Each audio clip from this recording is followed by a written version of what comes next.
महांगारे पुणी थरे पुलिस को चैलेंज कले डकायत। परिवार लोकों मुंडरे बंधुक लगाई लुटी नेले सुना टंका अलंकार।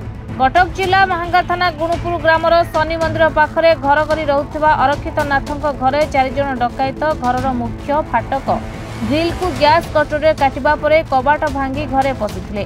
डकायतक हाथ थिला विभिन्न प्रकार मारणास्त्र। घरे अरक्षित नाथक सहित तांको बहु एवं स्थान पुओ शोइथिबा बेले डकायत माने तांको मुंडरे बंधुक लगाई समस्तंकु रस्सीरे बांधी देइथिले। निज परिवार एवं निज जीवन एवं परिवार लोकंक जीवन बंचाइबाकु जाई अरक्षित नाथ घरे थिबा समस्त संपत्ति डकायतक हाथकु टेकी देइथिले। डकायत माने 3 लाख नगद टंका सह प्राय 10 लाख टंका ऊर्ध्व सुना गहना सह 2टी मोबाइल लुटि नेइथिले।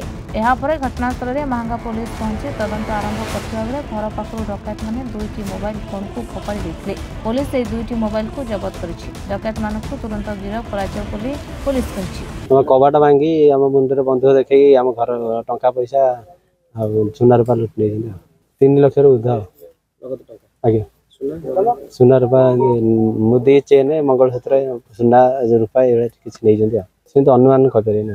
अच्छा केतण दुर्गत थिले 4 जन थिले कोन माने तांकर मुखा पिनथिले कि नै गामछा रे मुह गडे थिले।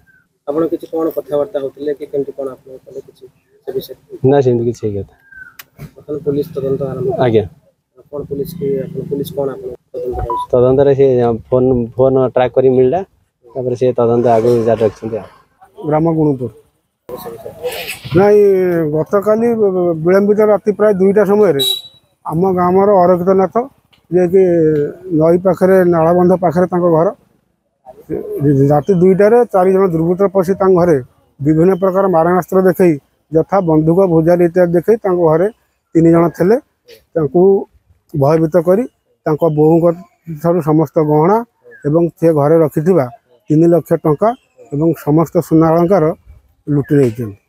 तेणु आम मैंने सकालू आसी समस्त ग्रामवासी देखिलु जे एभली प्रकार है।